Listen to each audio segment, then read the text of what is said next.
بسم الله الرحمن الرحيم ومن يتق الله يجعل له مخرجا ويرزقه من حيث لا يحتسب صدق الله العظيم.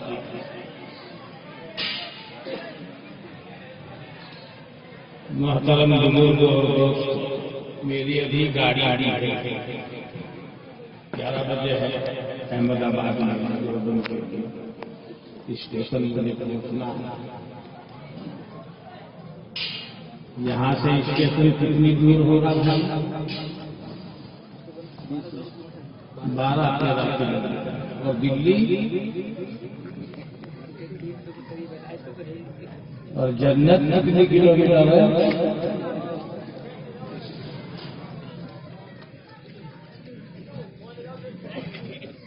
جنت کتنی کلو میٹر ہے؟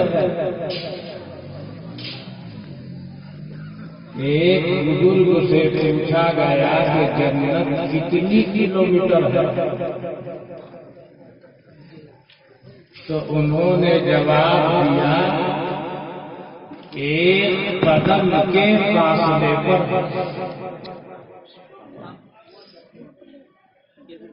ابھی سمجھ میں نہیں آیا، ابھی بتاؤں. انہوں نے بتایا ایک قدم کا فاصلہ جنت، یعنی پہلا قدم نفس پر،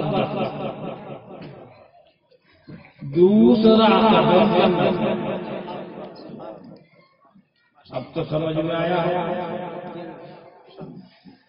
لیکن یہ پہلا قدم نفس پر شیطان رکھ لے، اللہ کی رحمت ہو جائے تو گاڑی چل جاتی ہے، نہیں تو شیطان رکاوٹیں،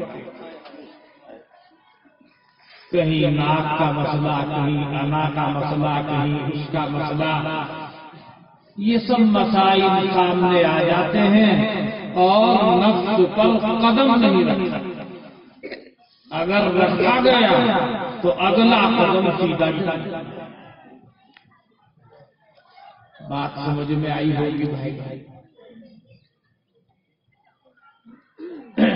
ایک بات یہ بتاؤ، سب جانتے ہیں کہ دنیا بنائی کس نے؟ اللہ. مالک کون ہے؟ جس کو جتنا چاہے دے دے اور جب چاہے دے لے. جانتے ہیں اس کے خزانوں میں کچھ کمی ہے؟ جب سے دنیا بنی ہے کتنے خزانے اللہ تعالیٰ دے رہا ہے اور ہمیشہ دے رہا ہے. کچھ کمی آ گئی. اگر بندہ اللہ سے مانگے اور اللہ سے جڑ جائے تو کچھ کمی آئی. ساری پریشانی جو مسلمانوں کو لاحق ہو رہی ہے، وجہ اللہ کے دربار سے جو تعلق اور لگاؤ ہونا چاہیے اس میں کمی. اپنے اکابر، اسلاف، بزرگ، صحابہ، تابعین سب کو آپ دیکھیں، سب کی نظر اسلام پر تھی کہ اسلام کیسے ترقی کرے. اپنی فکر نہیں. اللہ نے ساری دنیا کو ان کا غلام بنا. مسلمان اپنے اکابر کی روش کو چھوڑ کر جب اس چکر میں پڑے گا کہ دنیا کو اپنا بنانا، تو اللہ تعالیٰ کے دربار میں اس کی حیثیت گر جائے. جب اللہ کے دربار میں حیثیت گرے گی، اب یہ دعا بھی مانگے گا، اللہ کہے گا میں کیا کروں؟ اپنے عمل قرآن فرماتا ہے ان اللہ لا یغیر ما بقوم حتی یغیروا ما بانفسہم. یعنی بندہ کہتا ہے کہ یا اللہ میرا حال دیکھ، حکم ہوتا ہے کہ بندے نامۂ اعمال دے. تیرے اعمال کا. اسی کو اقبال نے کہا ہے خدا نے آج تک اس قوم کی حالت نہیں بدلی، نہ ہو جس کو خیالات اپنی حالت کو بدل دیں. بعض لوگ ایسے پڑھتے ہیں نہ ہو جس کو خیال خود وہ شہر کا وزن ٹوٹ جاتا ہے، اس لیے دیکھ کر کے پڑھ رہا ہوں اس کو. نہ ہو جس کو خیالات اپنی حالت کو بدل دیں. انسان اپنی روش پہلے بدلتا ادھر سے بدل جائے. اللہ سے دوستی اگر ہو جائے، اللہ نے فرما دیا اللہ کے دوست نہ دنیا میں کوئی غم نہ آخرت. الا ان اولیاء اللہ لا خوف علیہم ولا هم يحزنون. اللہ سے دوستی کیسے ہو؟ اللہ کا کلام اس کو اپنی زندگی میں اتارتا. دوستی ہوگی اسی کو ولی کہتے ہیں، اور ولی کے معنی اللہ. بھائی قرآن کریم پڑھنے والے کو قاری صاحب کہتے ہیں، قرآن شریف جو یاد کیے ہوئے ہیں اسے حافظ صاحب کہتے ہیں، قرآن کریم کے مطابق مسئلے جاننے والے کو عالم اور مفتی کہتے ہیں، اور قرآن کریم کے مطابق فیصلہ کرنے والے کو قاضی کہتے ہیں، اور جس کے عمل میں قرآن آ جائے اس کو ولی کہتے ہیں. سب قرآن کا عمل میں آ جائے. ہمارے اکابر ان کے عمل میں قرآن تھا، اللہ کے ولی تھے، اللہ کے دوست تھے، متقی تھے، پرہیزگار تھے. میں نے ایک آیت پڑھی ہے، اس کا ترجمہ کروں گا. حضرت موسیٰ علیہ نبینا علیہ الصلوۃ والسلام جو پیغمبر تھے اور تشریف لائے گئے، لیکن اب تشریف ان کا لانا پیغمبر کی حیثیت سے نہیں ہے، امتی کی حیثیت سے ہے، اور حالات بتا رہے ہیں کہ وہ وقت قریب ہے. بہرحال جب حضرت موسیٰ کا دور تو وہ ایک راستے میں جا رہے ہیں، ان کے 3 ساتھی 3 صحابی حضرت عیسیٰ کے ان کے ساتھ. دنیا کو بنانے والا اللہ سے زیادہ دنیا میں کوئی نہیں جاتا. کیا حقیقت ہے؟ اللہ کے بعد اللہ کے بتانے سے انبیاء سے زیادہ کوئی بندہ نہیں. انبیاء جانتے ہیں اللہ کے بتاتا. اسی لیے آپ دیکھیں انبیاء میں ایسے بھی ہیں جو بادشاہ گزرے ہیں، انبیاء میں ایسے بادشاہ بھی گزرے ہیں کہ ان جیسی حکومت کسی کی دنیا میں ہوئی نہیں، لیکن وہ حکومت پر بیٹھے ہوئے کبھی اللہ کی یاد سے غافل نہیں. کیوں؟ اصل حقیقت سے واقف. تو حضرت عیسیٰ پیغمبر جا رہے ہیں، 3 ساتھی ساتھ میں ہیں. راستے میں دیکھا سونے کی اینٹ پڑی. سنتے ہوں گے آپ سونے کی اینٹ بعد میں دیکھی بھی ہو. حضرت عیسیٰ تو بولے اپنے ساتھیوں سے سونے کی اینٹ کی طرف اشارہ کر کے کہ یہ دنیا اس کے چکر میں مت پڑ. اگر تم اس کے چکر میں پڑ گئے تو یہ تو اپنی جگہ پر پڑی رہے گی، تم نہیں. اصل حقیقت بتا. آگے بڑھو. تھوڑی دور چلنے کے بعد ایک ساتھی بولا حضرت مجھے کچھ کام ہے، اجازت. حضرت عیسیٰ نے فرمایا ٹھیک. اور تھوڑے آگے بڑھے دوسرا بھی بولا حضرت مجھے بھی کچھ کام ہے، اجازت چاہتا ہوں. ٹھیک. ایک رہا. تھوڑی دیر کے بعد وہ بھی بولا حضرت مجھے بھی کام ہے، اجازت چاہتا ہوں. ٹھیک. تینوں آئے، کوئی کام کسی کو. وہی پیٹ میں درد ہو رہا ہے سونے کے لیے.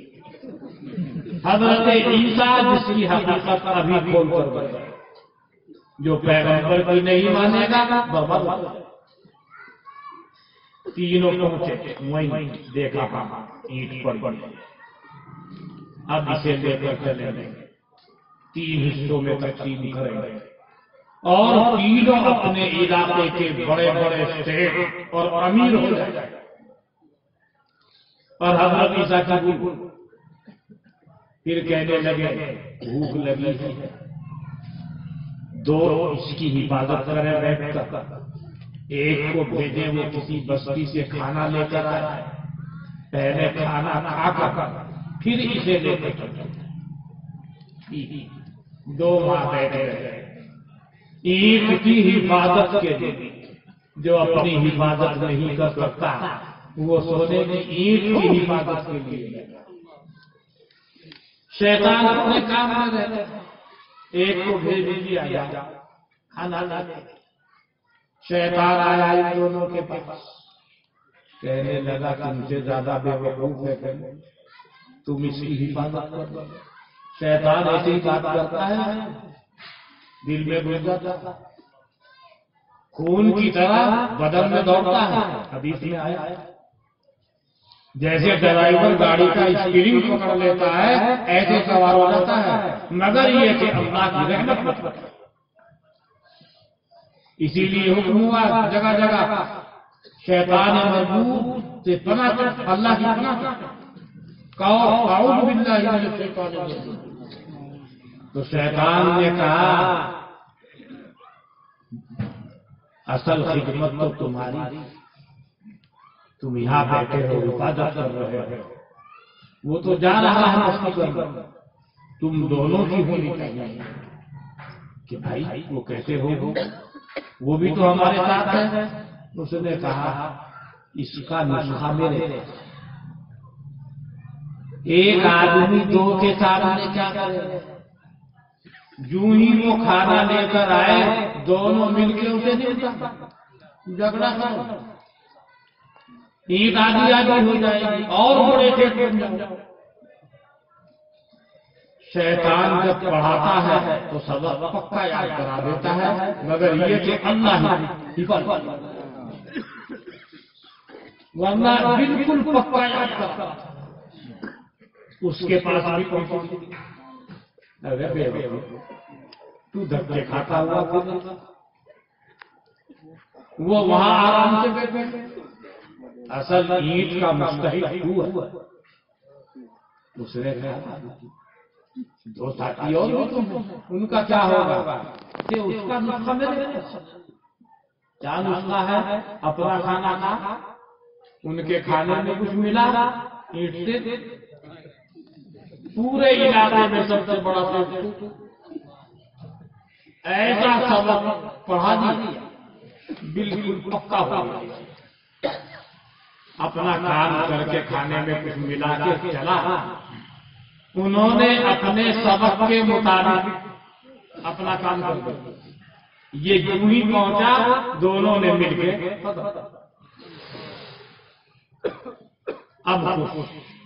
اب آگے تیری آ جاتی، ابھی لے کے چلتے ہیں، چلو کھانا کھایا، وہ بھی پیچھے کو لے لے۔ ابھی تھوڑی دیر پہلے حضرت عیسیٰ نے کیا فرمایا، اس کے چکر میں اگر تم اس کے چکر میں پڑ گئے، یہ تو پڑی رہے، یہی رہے، تم نہیں رہو گے، وہی ہو۔ حضرت عیسیٰ نے دیکھا ساتھی کہاں، وہاں پہنچے تو دیکھا مرے تھے، ان کی لاشوں سے کہا تم بخو، میں نے تمہیں کتنا سمجھایا، کتنا سمجھایا، دیکھ لیا تم، یہی زمین ہے ایک وقت تھا حضرت آدم اکیلے مالک تھے، ہر دور میں آدمی کہتا ہوا آ رہا ہے میرا ہے میری ہے، جب جا رہا جب تک اللہ کو منظور ہے، زمین پہاڑ دریا اپنی جگہ پر ہے، سونے کی اینٹ بھی اپنی جگہ پر ہے، سونا چاندی اپنی جگہ پر ہے، جو یہ کہہ رہے تھے ہمارا ہے ہماری ہے وہ نہیں ہے، تو بہرحال میں نے ایک آیت پڑھی تھی وَمَن يَتَّقِ اللَّهَ يَجْعَل لَّهُ مَخْرَجًا وَيَرْزُقْهُ مِنْ حَيْثُ لَا يَحْتَسِبُ۔ کچھ لوگ یہ کہتے ہیں بھائی نماز پڑھیں گے، روزہ رکھیں گے، ثواب ملے گا آخرت میں، دنیا میں کیا ملے گا؟ اللہ تعالیٰ کے یہاں ہر نیکی کا پیمنٹ ادھاری، نقد پیمنٹ نہیں ہے، تو اس میں نقد پیمنٹ کیا دیتی؟ متقی بن جاؤ، ولی بن جاؤ، نیک بن جاؤ، دو پیمنٹ نقد۔ جو آخرت میں ثواب ہے وہ اپنی جگہ پر ہے، دنیا کا پیمنٹ۔ دنیا ہر آدمی کو پریشان کرے، کوئی نہیں بچتا اس سے، پیغمبر بھی نہیں۔ حالتیں تو الگ الگ ہو جاتی ہیں، ہر آدمی کو دنیا کا اللہ نے وعدہ کر دیا اگر مجھ سے تعلق جوڑ رکھا ہے تجھے پریشان نہیں ہونے دے۔ اللہ فرما دے گا بندے حالات ہیں ادھر ہوتے اپنے کام میں لگا، ان حالات سے میں نمٹ لوں، یہ نقد پیمنٹ۔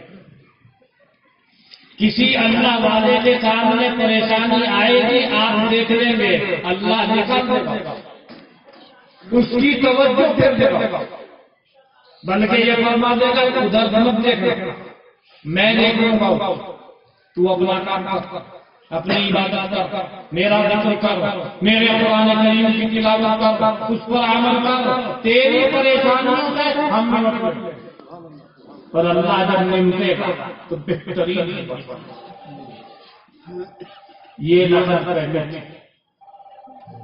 اور دوسرا پیمنٹ کیا؟ تو کہاں کہاں تلاش کرے اپنی روزی، تو مجھ سے تعلق جوڑ، ایسی جگہ سے تیرے لیے رزق کے دروازے کھول دوں گا، تجھے، تیرے باپ کو، تیری ماں کو، تیرے دادا کو وہم و گمان بھی تعلق جو وَمَن يَتَّقِ اللَّهَ يَجْعَل لَّهُ مَخْرَجًا وَيَرْزُقْهُ مِنْ حَيْثُ لَا يَحْتَسِبُ۔ اور مفتیان کرام کہتے ہیں ایک حدیث میں یہی بات حضرت جناب نبی اکرم صلی اللہ علیہ وسلم نے وہ کہا تھا، قال النبي صلى الله عليه وسلم من تفقه في دين الله كفاه الله همه ورزقه من حيث لا يحتسب۔ وہی مطلب ہے جس نے تفقہ فی الدین کی دولت حاصل کی، فقہ حاصل کیا، دینی علم حاصل کیا، اللہ تعالی نقد پیمنٹ دنیا میں دو، پہلا پیمنٹ دنیا کے حالات آئیں گے کفاہ اللہ الحما، اس کے ہر رنج و غم سے اللہ اس کی کفایت کرے، حفاظت فرما دے، بچا دے۔ اور علم حاصل تو کر، محنت تو کر، علم کے برکت سے اللہ تعالیٰ رزق کے دروازے ایسی جگہ سے کھولے گا کہ اس کو وہم و گمان بھی نہیں۔ تو جو چیز اللہ تعالیٰ کے پاس ہے، اللہ کے ہاتھ میں ہے، جس کو جو چاہے دے دے، جتنا چاہے دے دے، اور جب چاہے دے دے، اور جب چاہے اسی کے ہاتھ میں۔ اسی لیے آپ دیکھیں گے بے ایمانہ کرنے والا کبھی کامیاب آپ نہیں دیکھے، اور جس کے ساتھ بے ایمانہ کیا گیا ہے تھوڑی وقت کی تکلیف تو ہوگی، لیکن اللہ تعالیٰ فوراً اس کو بچا دے گا، دوسرا انتظام کرے گا۔ لیکن بے ایمانہ کرنے والا، لوگوں کو دھوکہ دینے والا کبھی بھی کامیاب نہیں، اور پریشانی میں بڑھتا ہوا ہے۔ اور ظلم جس پر ہو رہا ہے، مظلوم کی مدد اللہ کرتا ہے۔ دیکھتے ہو گے آپ دنیا میں، اگر ایسا ہوا کرتا تو جتنے بھی چور ڈاکو ہوتے ہیں وہ بڑے خوشحال، بڑے مطمئن ہوتے ہیں۔ دنیا کے اندر آپ دیکھیں گے سب سے زیادہ مطمئن ہر حال میں وہ لوگ ہوتے ہیں جو اللہ والے ہیں، جو نیک ہیں، جو اللہ کا ذکر کرتے ہیں، اللہ کا کلام پڑھتے ہیں، اللہ کے کلام کو اپنے عمل میں زندگی میں اتارے ہوئے ہیں، ہر حال میں آپ ان کو دیکھیں گے، ورنہ تو زیادہ تر مالدار ہو چاہے غریب، پریشان ہی لوگ ملیں گے۔ اللہ کا دستور یہ ہے، اس نے دل کا سکون اپنے ذکر میں رکھا۔ دل تو دیا ہے انسان کو، مگر اس کا سکون اللہ کے ذکر میں رکھ دیا۔ قرآن کہتا ہے الا بذکر اللہ تطمئن القلوب۔ اس کا مطلب ہے حکومت سے نہ دولت سے نہ گھر آباد کرنے سے، حکومت سے نہ دولت سے نہ گھر آباد کرنے سے سکون قلب ملتا ہے خدا کو یاد کر۔ جس گھر میں اللہ کے کلام کی تلاوت ہوگی، درود شریف پڑھی جائے گی، اللہ کا ذکر ہوگا، نماز پڑھی جائے گی، وہاں برکت، وہاں رحمت ہو، وہاں سے بیماریاں ہٹیں گی، وہاں سے شیاطین مردود بھاگیں گے، اور جہاں بجائے ذکر کے، قرآن کے، درود کے، دین کی باتوں کے دوسری باتیں ہو رہی ہیں،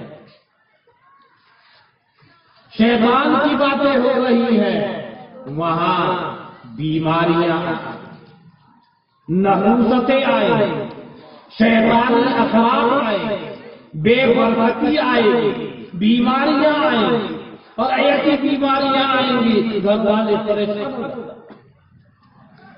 تو انسان جان کر وہ کام کرتا ہے جو اس کے لیے نقصان دہ ہے، اس کے لیے فائدے کی چیز، قرآن کو پڑھنا، اس پہ عمل کرنا، اپنے گھر والوں کو، بچوں کو، بچیوں کو، عورتوں کو، سب کو یہی سبق سکھانا، نماز پڑھو، قرآن پڑھو، دین کی باتیں کرو، اور اللہ کے رسول صلی اللہ علیہ وسلم پر درود بھیجو، گھر میں برکت ہو، بیماریاں بھاگیں گی، لوگوں کے پاس، لوگ ڈاکٹروں کے پاس بھاگیں گے، ٹھیک ہے علاج کرانا درست ہے، جائز ہے، لیکن اصل علاج تو اللہ کے پاس ہے، اللہ کے پاس ہے، اللہ کا ذکر کرو، بہت سی بیماریوں سے اللہ تعالیٰ خود بخود حفاظت فرما دے گا، قریب ہی دے گا۔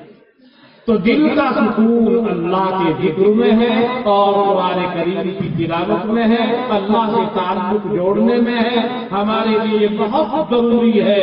دنیا اور آخرت کی کامیابی کے لیے ہم اللہ سے جڑ جائیں۔ جب تک مسلمان اللہ سے جڑا رہا، اللہ کی مدد شامل حال نہیں۔ تاریخ بتا رہی ہے آج بھی جڑ جائے، اللہ کی قدرت میں، اس کی رحمت میں، اس کے خزانوں میں نہ پہلے کوئی کمی تھی نہ آج کوئی کمی ہے۔ اگر کچھ کمی ہے تو ہماری طرف سے ہے، اللہ تعالیٰ ہماری کمیوں کو معاف فرمائے، اور اللہ تعالیٰ ہمیں اپنی بارگاہ سے اور اپنی حق کی رسی کے ساتھ مضبوطی سے جڑنے کی توفیق عطا فرمائے، اور اللہ تعالیٰ قرآن کریم کو ہماری زبان پر بھی، ہمارے قلوب میں بھی، اور ہماری زندگیوں میں اتار دے، ہمارے بچوں کے، بچیوں کے، اور پورے مسلم بھائیوں کے اعمال میں قرآن کریم کو اتار دے، اور جس طریقے سے ہم لوگوں کو اپنا فکر ہے، صحابہ کرام کو اسی طریقے سے اسلام کا فکر تھا، ہمیں اپنا فکر ہے۔ اللہ تعالیٰ نے ساری دنیا کو ان کا غلام بنا دیا، ہمیں اپنے اکابر کے نقش قدم پر چل کر اپنے سے زیادہ فکر اسلام کی، دین کی ہونی چاہیے۔ انشاءاللہ اللہ کی رحمت میں کوئی کمی کسی زمانے میں نہیں ہے، بس ہماری عنایت اور توجہ کی ضرورت ہے۔ اللہ تعالیٰ ایسا غفور الرحیم ہے، بندہ جب روتا ہے اللہ کے دربار میں، روے کتنے پاپ تو نے کر رکھے، کتنے بڑے بڑے پاپ کرے گا، تیرے بڑے سے بڑے پاپ اللہ کی رحمت سے بڑے نہیں ہو سکتے، اس لیے بڑے سے بڑے مجرم سے کہہ دیا گیا کہ اللہ کی رحمت سے نا امید مت ہو جائے۔ کتنے بھی گناہ کرنے کی توبہ معافی مانگو. اللہ نے فرمایا قل یا عبادی الذین اسرفوا علی انفسهم لا تقنطوا من رحمۃ اللہ ان اللہ یغفر الذنوب جميعا انہ هو الغفور الرحیم. اللہ تعالی ہم سب کو سچے دل سے توبہ کرنے کی توفیق عطا فرمائے اور اللہ تعالی ہم سب کو اپنے ذکر کی حلاوت اور مٹھاس اور قرآن کریم کی تلاوت اور تلاوت کا مٹھاس اور قرآن کریم کو اپنی زندگیوں میں اتارنے کی توفیق عطا فرمائے. اللہ تعالیٰ مجھے بھی اور آپ کو بھی تمام سامعین و سامعات کو اس پر عمل کرنے کی توفیق عطا فرمائے. میں کچھ اور عرض کرتا لیکن اب وقت اجازت نہیں دے رہا ہے. آپ مجھے اجازت دیں. اللہ تعالیٰ ہم سب کو عمل کی توفیق عطا فرمائے.